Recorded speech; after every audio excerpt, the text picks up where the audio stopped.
नमस्ते। मैं संस्कृत भारती की कार्यकर्त्री आरती कोली आपका सबका स्वागत करती हूँ। आज गीता जयंती के अवसर पर आज हमारे साथ शिरीष जी भेड़सगांवकर संस्कृत भारती के अखिल भारतीय प्रचार प्रमुख उपस्थित हैं, तो उनका स्वागत है। नमो नमः। अद्य मार्गशीर्षः शुद्ध एकादशी तिथिः अर्थात गीता जयंती। श्रीमद्भगवद्गीतायाः जन्मदिनं। गीता जयंती अवसरे आविश्वं सर्वे जनाः श्रीमद्भगवद्गीता इति ग्रन्थस्य पारायणं कुर्वन्ति। केचन जनानाम् एषः नित्यक्रमः अपि। एषा प्राचीनसंस्कृतेन लिखिता भगवद्गीता अपि प्राचीना। कुरुक्षेत्रे सम्भ्रमितम् अर्जुनं भगवता सहस्राधिकवर्षेभ्यः पूर्वम् एषा गीता कथिता। किं वर्तमानेऽपि समाजस्य सर्वेषु स्तरेषु भगवद्गीता उपयुक्ता? सर्वत्र समाजस्य महदाधारः यूनां कृते श्रीमद्भगवद्गीता उपयुक्ता वा इति विषयम् अनुसृत्य वयम् अद्य चर्चां कुर्मः। साक्षात्कारार्थम् अस्मासु उपस्थितः अस्ति मान्यः शिरीषकुमारः भेड़सगांवकरः महाभागः। नमस्कारः। नमस्कारः। संस्कृतभारती इति सेवाभावी संस्था 81-19 वर्षेभ्यः संस्कृतप्रसारप्रचारकार्ये मग्ना। इदानीं 20 देशेषु कार्यरता अस्ति। महोदयाः संस्कृतभारत्याः अखिलभारतीयप्रचारप्रमुखः। बाल्यकालतः भगवद्गीतायाः पठने महोदयानां रुचिः आसीत्। महोदयैः सम्पूर्णां भगवद्गीतां कण्ठस्थीकृता, सम्यक् अधीता च। गीताम् आधारीकृत्य महोदयानां जीवनं देशसेवायै, संस्कृतसेवायै समर्पितम्। नमस्ते महोदय। नमस्कार। भवतः हार्दः स्वागतः। यूनां कृते भगवद्गीता इति अद्य अस्माकं विषयः। तर्हि अहं प्रष्टुमिच्छामि, गीता वृद्धापकाले पठनीयः ग्रन्थः, सामान्यतः प्रचलितः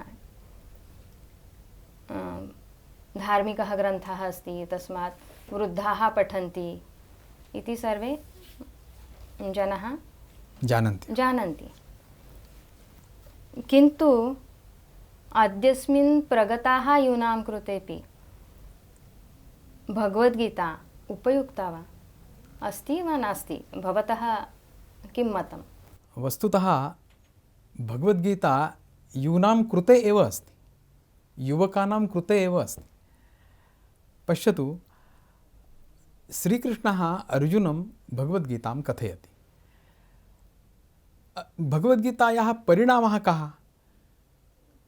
गलितगात्रः अर्जुनः युद्धाय सिद्धः भवति। भगवद्गीतायाः अनन्तरं, कथनानन्तरम् अर्जुनः युद्धं करोति। युद्धं कस्य कार्यं?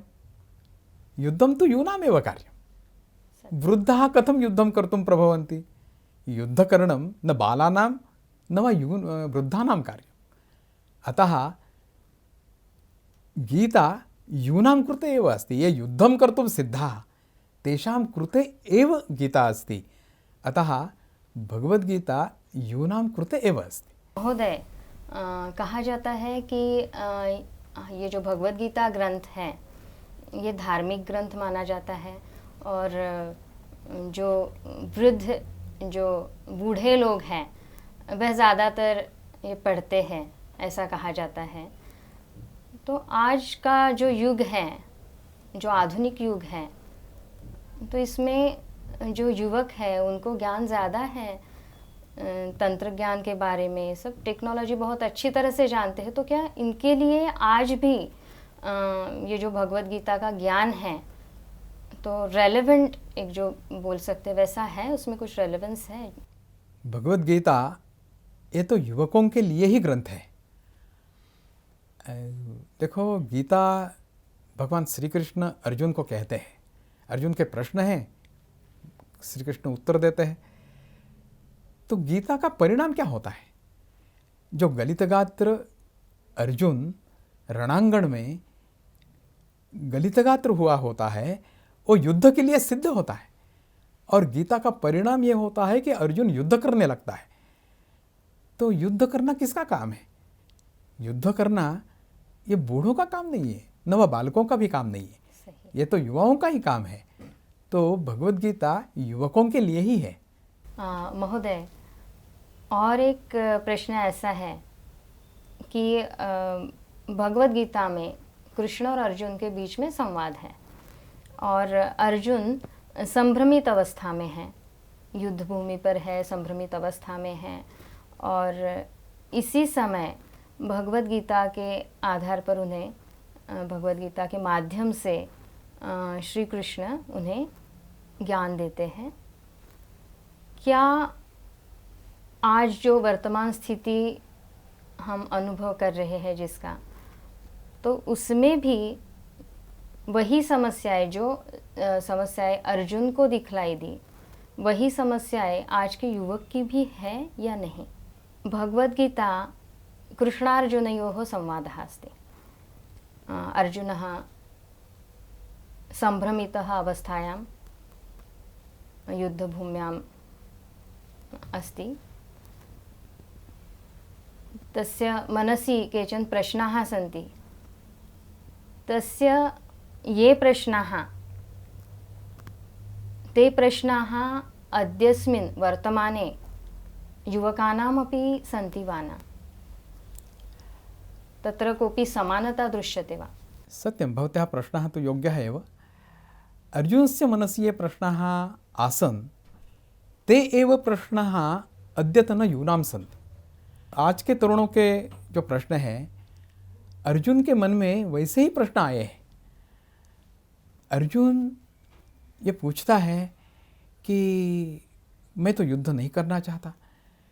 क्यों ऐसा मन में उसके विचार आता है? क्योंकि वो देखता है रणांगण में सामने उसके पितामह खड़े हैं, भीष्माचार्य है, उसके गुरु द्रोणाचार्य है, उसके सारे भाई है, सारे आप्तजन हैं। सर्वे आप्ताः तस्य पुरतः सन्ति, तस्य पितामहः, तस्य गुरु, एतादृशाः ज्येष्ठाः जनाः तस्य पुरतः सन्ति। एतान् सर्वान् दृष्ट्वा तस्य मनसि विचारः आगच्छति, अहम् एतान् कथं मारयामि? एतान् मारयामि इति तु कथं? कोऽपि एवं कर्तुं शक्नोति वा? स्वगुरुम् एव मारयति, स्वपितामहं मारयति, स्वबन्धून् मारयति, एवं न शक्यते इति तस्य मनसि आगच्छति इति स्वाभाविकमेव। वस्तुतः अर्जुनस्य मनसि ये प्रश्नाः सन्ति, किम् उचितं किम् अनुचितम् इति प्रश्नः नास्ति। तथा यदि अभविष्यत् तर्हि उत्तरं सरलम् अभविष्यत्। यत् योग्यमस्ति तदेव तस्य सः चयनम् अकरिष्यत्। परन्तु अर्जुनस्य मनसि प्रश्नः अस्ति, यत् एकं योग्यमस्ति द्वितीयमपि योग्यमस्ति। आजोबा, गुरु, पितामह, पिताजी के पिताजी और गुरु, ऐसे अपने भाई बंधु, उनके साथ लड़ना, उनको मारना और अपना क्षत्रिय धर्म पालन करना, ये दोनों उचित बातें हैं, दोनों ही कर्तव्य है। अपने ज्येष्ठों का आदर, अपने भाई बंधुओं की सेवा, भाई बंधुओं का रक्षण, ये भी कर्तव्य है, और क्षत्रिय धर्म का पालन करना यही भी कर्तव्य है। तो दोनों धर्मों में क्या चयन करना, इसीलिए अर्जुन संभ्रमित हुआ है। आज के युवा में भी कभी कभी ऐसे प्रश्न होते हैं कि ये भी ठीक है, वो भी ठीक है, एतस्य चयनं करोमि वा एतस्य चयनं करोमि, एवं तस्य मनसि प्रश्नाः भवन्ति। अतः धर्मद्वये सम्भ्रमः, धर्मद्वये तस्य मनसि संशयः भवति। एतादृशः प्रश्नः अधुना यूनामपि मनसि अस्ति। अग्रे अपि यदि वयं पश्यामः तर्हि अर्जुनेन ये प्रश्नाः पृष्टाः, सामान्यतः ते सर्वे प्रश्नाः अधुना यूनां मनसि अपि सन्ति। उदाहरणार्थम् अर्जुनः पृच्छति, अथ केन प्रयुक्तोऽयं पापं चरति पूरुषः अनिच्छन्नपि वार्ष्णेय बलादिव नियोजितः। एतादृशः तस्य प्रश्नः अस्ति। सा पृच्छति कि मेरे मन में इच्छा नहीं है कि पाप मैं करूं, लेकिन फिर भी कभी कभी हाथ से पाप होता है। ऐसा क्यों होता है? वर्तमान यूनामपि मनसि एषः प्रश्नः भवितुमर्हति। यदा श्रीकृष्णः कथयति भवतः बुद्धिं स्थिरां करोतु, स्थितप्रज्ञः भवतु, तदा अर्जुनस्य मनसि प्रश्नः आगच्छति, चञ्चलं हि मनः कृष्ण प्रमाथि बलवदृढ़ं तस्याहं निग्रहं मन्ये वायोरिव सुदुष्करम। मन तो बहुत चंचल है, जैसे हवा चंचल होती है, हवा को पकड़ना आदमी को संभव नहीं होता है, वैसे मन को भी पकड़ना बहुत कठिन है। और तुम तो बोल रहे हैं कि मन को स्थिर करो, बुद्धि स्थिर करो, ये कैसे संभव है? आज के युवा में भी यही प्रश्न होता है कि ये अपने चंचल मन को स्थिर कैसे करना। आज के युवा को भी यही प्रश्न है। इसी प्रकार जो प्रश्न अर्जुन के मन में आते हैं कि स्थितप्रज्ञ कैसा होता है, गुणातीत कैसा होता है, ऐसे तरह तरह के प्रश्न अर्जुन के मन में आते हैं। अर्जुन के मन में जो प्रश्न आते हैं, हम देखते हैं कि आज के युवा में भी यही प्रश्न होते हैं। तो आज के युवाओं के लिए भी भगवत गीता यही ये सारे प्रश्नों का समाधान है। कृष्ण अर्जुन का सारा समाधान करता है। अर्जुन को वो कहता है कि ये तो सत्य है कि दो धर्मों में क्या चयन करना। तो इसमें श्री कृष्ण कहता है कि यदा अभ्युत्थानम धर्मस्य तदात्मानं सृजाम्यहम् परित्राणाय साधूनां विनाशाय च दुष्कृतां धर्म संस्थापनार्थाय संभवामि युगे युगे। तो धर्म की संस्थापना करने के लिए मैं आया हूँ। तो क्षत्रिय धर्म ये तेरा धर्म की संस्थापना करने का कार्य है। तो यहाँ कोई अपना है पराया है ऐसा मत सोचिए, मूल्यों के लिए युद्ध करो। तो ये श्री कृष्ण अर्जुन को कहता है। जैसा धर्म स्थापना के लिए युद्ध करना ये कहता है, वैसे जब अर्जुन ये पूछता है कि मन में इच्छा न होते हुए भी पाप क्यों करे आदमी, तो इसका प्रश्न का उत्तर देते समय श्री कृष्ण कहते हैं कि हर एक आदमी के मन में काम एष क्रोध एष रजोगुण समुद्भवः महाशनो महापाप्मा विद्धेन मिह वैरिणम। मनसि यः कामः मनसि यः क्रोधः सः भवतः शत्रु अस्ति अतः तम भवान मारयतु। मन में जो काम है, मन में जो क्रोध है, ये तेरा शत्रु है, इसको भी तू मार। तो एषः प्रश्नः अद्यतन यूनामपि अस्ति। स्वमनसा संतुलनं कथं करणीयं, स्वमनसा चाञ्चल्यं कथं शमनीयम्, एषः एव अद्यतन यूनां प्रश्नः अस्ति। अतः अर्जुनस्य मनसि ये प्रश्नाः सन्ति, अद्यतन यूनामपि ते एव प्रश्नाः सन्ति।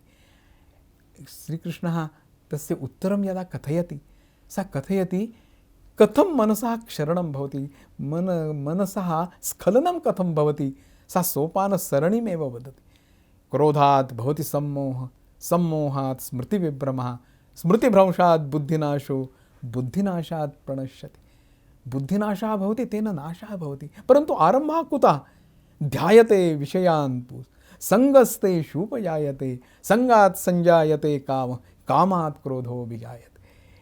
मन में जब विषय का चिंतन होता है तब ध्यायते विषयान् पुंसः संगस्ते शूपजायते, तेन कारणेन आसक्ति भवति। आसक्ति से काम उत्पन्न होता है, काम से क्रोध उत्पन्न होता है, क्रोध से बुद्धि का नाश होता है, और जब बुद्धि का नाश होता है मनुष्य का नाश होता है। तो मनुष्य का स्खलन कैसे होता है, इसके एक सोपान सरणी, इसका एक क्रम ये कृष्ण बताता है और इसका उत्तर भी बताता है। वो कहता है कि इसके लिए तुम क्या कर, तो वो कहता है कि योग का आचरण कर। आज तो युवाओं के लिए योग एक बहुत बड़ा उपयुक्त साधन है। योग का आचरण कैसे करना, गीता में श्री कृष्ण कहता है शुचौ देशे प्रतिष्ठाप्य स्थिरमासनमात्मनः नात्युच्छ्रितं नातिनीचं चैलाजिन कुशोत्तरम तत्रैकाग्रं मनः कृत्वा यतचित्तेन्द्रियक्रिया उपविश्यासने युज्यात् योगम आत्मविशुद्धये। एवं कैसे योग का आचरण करना, कैसे स्थिर बैठना, कैसे आसन करना, कैसे प्राणायाम करना, ये सारा श्री कृष्ण अर्जुन को बड़े विस्तार से बताता है। आज के युवाओं के जो सारे आज के प्रश्न हैं, इन अनेक प्रश्नों का उत्तर भगवद गीता में श्री कृष्ण देता है, और इसीलिए आज के युवाओं के लिए भी भगवद गीता अतीव उपयुक्त है। वर्तमान संदर्भे अपि यूनां कृते गीता अतीव उपयुक्त।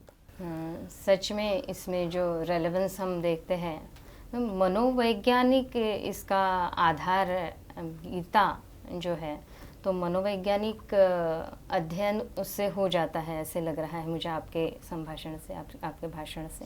सम्यक महोदय, सत्यम। अत्र तो ये जो हम देख रहे हैं, जो आपका भाषण सुन के मुझे लग रहा है कि भगवद गीता में मनोवैज्ञानिक अधिष्ठान है उसका। तो आज के जो युवा पीढ़ी आज की है, तो उनके लिए अभी ये कोरोना की स्थिति है, कोरोना का संक्रमण जो चल रहा है, प्रसार जो चल रहा है, तो उसमें युवकों के लिए भगवद गीता कैसे लाभदायक हो सकती है। वयं पश्यामः यत् भगवद्गीतायां मनोवैज्ञानिक अधिष्ठान वयं पश्यामः। मनोवैज्ञानिक अध्ययनं सम्यक् रीत्या भगवद्गीता कृतवती इति दृश्यते। अद्य इदानीं साम्प्रतया परिस्थितिः अस्ति, कोरोना कारणेन यूनां समस्याः वर्धिताः। तर्हि वर्तमाने भगवद्गीतायाः अध्ययनं कथं लाभदायकः भवति यूनां कृते? पश्यतु, भगवद्गीता मनोवैज्ञानिकम् उत्तरम् अस्ति एव। गलितगात्रः अर्जुनः भगवद्गीतायाः श्रवणानन्तरं युद्धाय सिद्धः भवति। सः गलितगात्रः आसीत्, युद्धं कर्तुं सिद्धः न आसीत्, पलायितुम् तस्य इच्छा आसीत्, परन्तु अन्ते सः वदति, नष्टो मोह स्मृतिर्लब्धा त्वत्प्रसादात् मयाच्युत स्थितोऽस्मि गतसन्देहः। तस्य सन्देहः आगच्छति, अहं युद्धाय अधुना सिद्धः अस्मि, यथा भवान् वदिष्यति तथा अहं करोमि इति अर्जुनः वदति। तो अर्जुन की जो गलितगात्र स्थिति थी वो बदल गई पूरी, और जिसको हाथ कांपने लगे थे, जो युद्ध से पलायन करना चाहता था, वो अब युद्ध के लिए सिद्ध हो गया। वो इसका ये जो सारा उसका मानसिक परिवर्तन है, तो ये सही है कि भगवद गीता यूनां चेतनादायी अस्ति, प्रेरणादायी अस्ति, तस्य मानसिकं परिवर्तनं सा करोति। अतः नैराश्यं, उद्विग्नता, हताशा सर्वं नाशयति।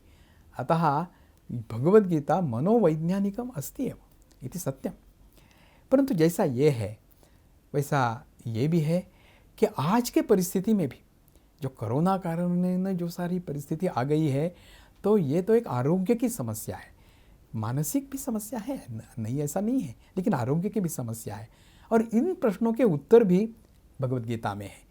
जैसा गीता में कहा है, युक्ताहार विहारस्य युक्त चेष्टस्य कर्मसु युक्त स्वप्नावबोधस्य योगो भवति दुःखा।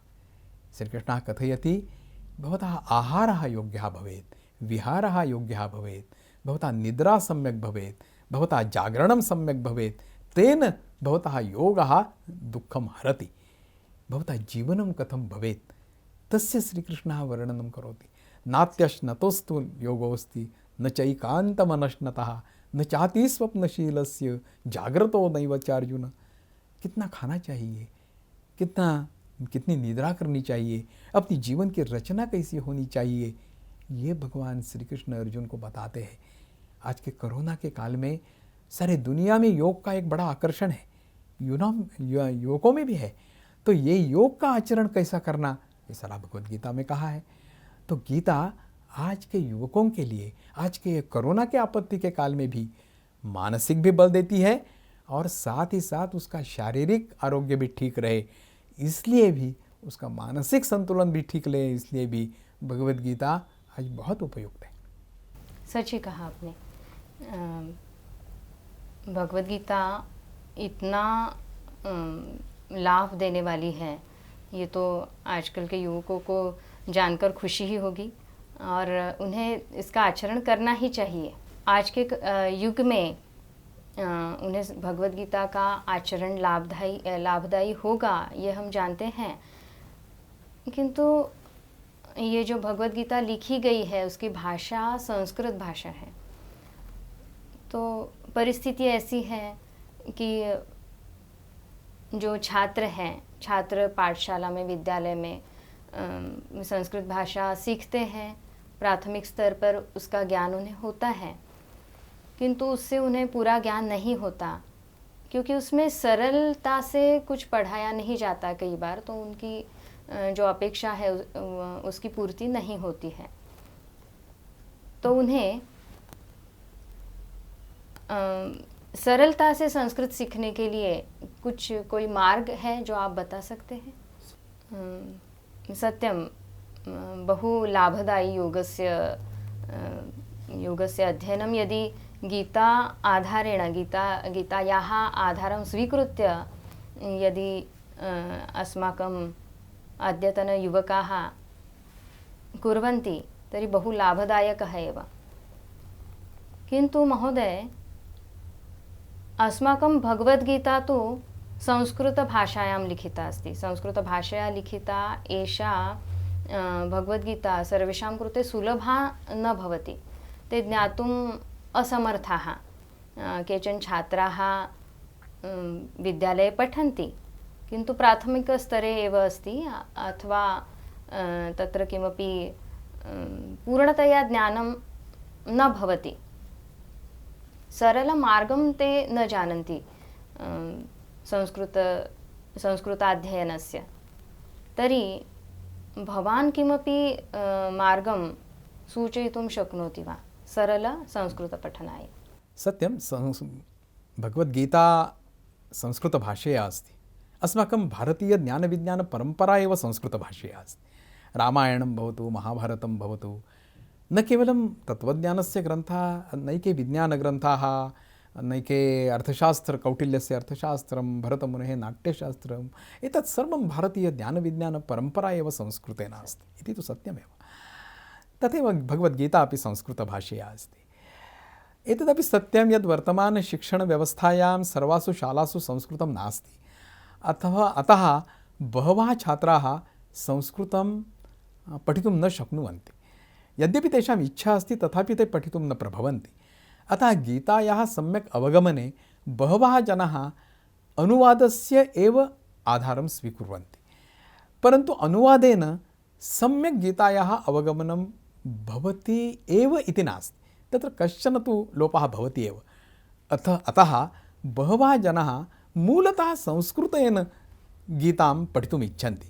अतः संस्कृतभाषायाः अध्ययनार्थं संस्कृतभारतीद्वारा यः उपक्रमः चाल्यते सः उपक्रमः अतीव लाभदायी वर्तते। संस्कृतभारती इति एषा या संस्था वर्तते, सम्पूर्णे देशे विश्वे अपि कार्यरता अस्ति। अस्यां संस्थायां सम्भाषणम् आरम्भे पाठयन्ति। तत्र केवलं 10 दिनाभ्यन्तरे प्रतिदिनं घण्टाद्वयं सम्भाषणशिबिरं भवति। सरलतया संस्कृतेन प्रथमं सामान्यः वार्तालापः पाठ्यते, अनन्तरं शनैः अग्रिमम् अध्ययनम् अपि भवति। तेन माध्यमेन सरलतया सहजतया यः कोऽपि जनः आनन्देन संस्कृतं पठितुं शक्नोति। अनेन प्रकारेण अहमपि अनेन प्रकारेण एव संस्कृतं पठितवान्। अतः अनेन प्रकारेण संस्कृतं पठित्वा भगवद्गीतामपि यथा संस्कृते वर्तते, यथा भगवता श्रीकृष्णेन संस्कृतं भगवद्गीता कथिता, तथैव सम्यक् जनाः अवगन्तुं शक्नुयात्। अतः संस्कृत अध्ययनार्थं संस्कृतभारतीद्वारा सम्भाषणशिबिरस्य प्रयोगः अस्ति। अन्ये अपि विविधाः उपक्रमाः, पत्रद्वारा संस्कृतं, गीताशिक्षणकेन्द्रम् इति एकः उपक्रमः, एवं भिन्नबालानां कृते सरलसंस्कृतपरीक्षा इति उपक्रमः, एवं भिन्नभिन्न उपक्रमाः चाल्यन्ते। संस्कृतभारती.in samskritabarati.in एष्य एतत् संकेतस्थलमस्ति, वेबसाइट अस्ति। तो इस वेबसाइट पर जाकर ये सारे संस्कृत भारती के जो चलाए हुए उपक्रम हैं आप देख सकते हैं। संभाषण शिविर होता है, केवल 10 दिन में, दिन भर में जितने वाक्य हम बोलते हैं वो सारे वाक्य संभाषण के द्वारा हम सिखाते हैं। तो ये संभाषण शिविर हो, पत्र द्वारा बाय पोस्ट संस्कृत सिखाने का उपक्रम हो, गीता शिक्षण केंद्र ऐसा एक उपक्रम भी संस्कृत भारती द्वारा चलाया जाता है। छोटे बच्चों के लिए सरल संस्कृत परीक्षा का उपक्रम चलाया जाता है। ये सारे उपक्रम जो है, इन उपक्रमों से कोई भी व्यक्ति सरलता से संस्कृत सीख सकता है। ऐसे ऑनलाइन भी अभ्यासक्रम चल रहा है आजकल। इस कोरोना के सारे 5-6 महीने के लॉकडाउन के काल में बड़ी संख्या में लोग ऑनलाइन संस्कृत सीखने के लिए आए, उनको भी इसी प्रकार से संस्कृत हमने सिखाया है। तो ये सारे प्रकार जो उपक्रम है, कोई भी व्यक्ति बड़ा हो या छोटा हो, आयु में उसकी कौन सी भी आयु हो, संस्कृत का पहले ज्ञान नहीं हो तो भी चल सकता है, कोई आपत्ति नहीं। तो ऐसे कोई भी व्यक्ति बहुत सरलता से संस्कृत सीख सकते हैं। आजकल अनेक युवा लोग इस माध्यम से संस्कृत सीख रहे हैं। जो इस प्रकार संस्कृत सीखना चाहते हैं उन सभी को ये मार्ग सहजता से उपलब्ध है। आप जरूर इस मार्ग का अवलंब कर सकते हैं, संस्कृत सीख सकते हैं। और जो ये गीता का ज्ञान भंडार है, कि जो गीता एक जीवन शिक्षण है। गीता में किसी एक देवा का, भगवान की इस प्रकार उपासना करो, पूजा करो, कर्मकांड करो, अभिषेक करो, ऐसा कुछ नहीं बताया। गीता में बिल्कुल तर्क शुद्ध रीति से अर्जुन के सारे प्रश्नों का उत्तर दिया है।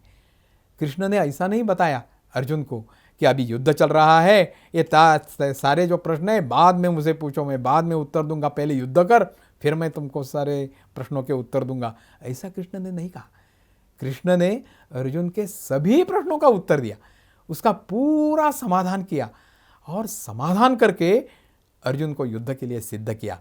और अंत में कृष्ण बताते हैं कि ये सारा मैंने तुम्हें कहा है, तो विमृशेद एतत् सर्वम यथेच्छसि तथा करो। इसका सारा विचार करके तुम जैसे चाहते हो वैसे करो। आज का युवा यही चाहता है। वो ये नहीं चाहता कि कोई बड़े लोग कहे इस प्रकार करो और मैं करूँगा, ये युवा नहीं चाहता। युवा चाहता है मैं भी सोच करूँ, मैं भी सोचूं, मैं भी विचार करूँ। तो श्री कृष्ण यही कहता है कि जो मैंने कहा है इसके बारे में तुम शांत चित्त से विचार करो और जो चाहते हैं वही करो। अर्जुन को श्री कृष्ण ने यही कहा है और मुझे लगता है कि इसी विचार के कारण अर्जुन युद्ध के लिए सिद्ध हुआ। युद्ध में उसने जय पाया, पुनः भारतवर्ष में धर्म की संस्थापना की, भारत को सुवर्ण वैभवशाली बनाया, ऐसा भारत उन्होंने निर्माण किया। मुझे लगता है आज के युवा में भी यही स्वप्न है कि हमारा भारत, फिर हम स्वर्ण भूमि भारत करेंगे, विश्व का गुरुस्थान भारत को पुनः प्राप्त करवा देंगे। आज के युवाओं का ये स्वप्न पूरा करने के लिए उसको आधारभूत ग्रंथ भगवद गीता हो सकता है। उसकी उपासना कोई भी हो, किसी भी भगवान की उपासना करता हो या कोई उपासना नहीं करता हो, कोई आपत्ति नहीं है। उसको बुद्धि को योग्य दिशा देने के लिए, उसको जीवन को एक दिशा देने के लिए भगवद गीता अतीव उपयुक्त ग्रंथ है। मुझे लगता है सारे युवा लोग इस भगवद गीता को जरूर पढ़े, उसके लिए संस्कृत सीखे। जरूर संस्कृत भारती उनकी सहायता के लिए सदैव सिद्ध है। नमस्ते। धन्यवादः महोदय, बहु सम्यक् उक्तवान् भवान्। अहमपि संस्कृत भारत्याः छात्रा अस्मि।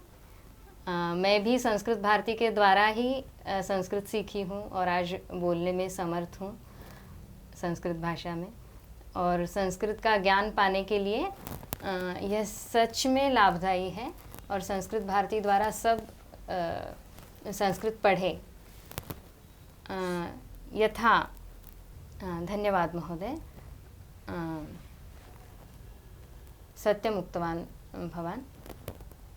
यदा श्रीकृष्णः वदति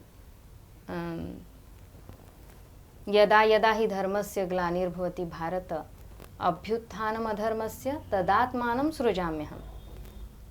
तर्हि एतत् सृजनं कथं भवेत्? तस्य आधारः कः? तस्य आधारः अद्यतन युवानः एव। तस्मात् युवाशक्तेः सम्यक् ऊर्जा अस्ति, तर्हि तस्याः सकारात्मकी ऊर्जायां कथं परिवर्तनं वयं कर्तुं शक्नुमः, एतस्य सम्यक् उदाहरणं महोदयेन दत्तं। तर्हि भूरि धन्यवादाः। मिलामः। नमस्कारः।